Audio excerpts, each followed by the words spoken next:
dansk økonomi bliver ved med at vokse, sådan lyder det i regeringens seneste økonomiske redegørelse, der blev præsenteret i dag. Israels premierminister Benjamin Netanyahu har afvist et krav fra Storbritannien, Frankrig og Canada om at indstille offensiven i Gaza, efter de tre lande har truet med sanktioner mod Israel. Og så er det netop kommet frem, at Israel har tilladt, at flere lastbiler med nødhjælp kan køre ind i Gazastriben.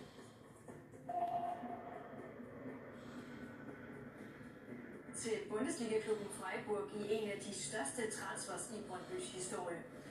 Mere om det i sporten senere, hvor vi også ser frem mod en dansk skæbnekamp ved VM i ishockey.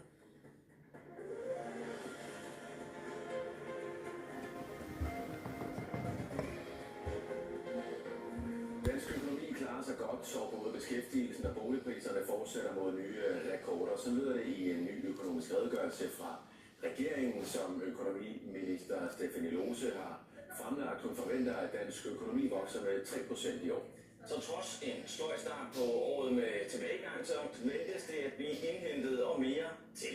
Der er dog ekstraordinært stor usikkerhed, fortalte ministeren på grund af Trumps toldkrig, men det er svært at forudsige den økonomiske fremtid. Regeringen forventer dog ikke, at handelskrigen vil påvirke beskæftigelsen, som vil fortsætte med at stige. Om en smule mindre, end vi har set de seneste år. Så et par ord om beskæftigelsen, for den er fortsat med at stige i 2025. Vi forventer dog ikke, at den kommer til at stige helt så meget, som vi har set det sidste år.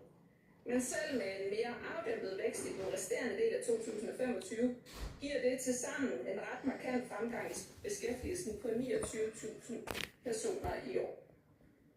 Til næste år forventer vi, at beskæftigelsen stadig vil stige, men med lidt færre personer, så fremgangen vil ligge omkring 4.000. Og det skal lige forbi dig her, Ole Krohn, vores erhvervsanalytiker her på TV2. Altså, nu hørte vi redegørelsen her fra økonomiministeren, og hun fortæller, at det går godt. Og det går faktisk sådan, så vi er nærmest de bedste i Europa. Se på økonomien. Hvorfor? Det er en kæmpe lettelse efter al den ballade, man har haft om toldkrigen, at dansk økonomi viser sig at være meget, meget resistent over for alle de trusler, der er ude i den store globale verden, altså toldbuer.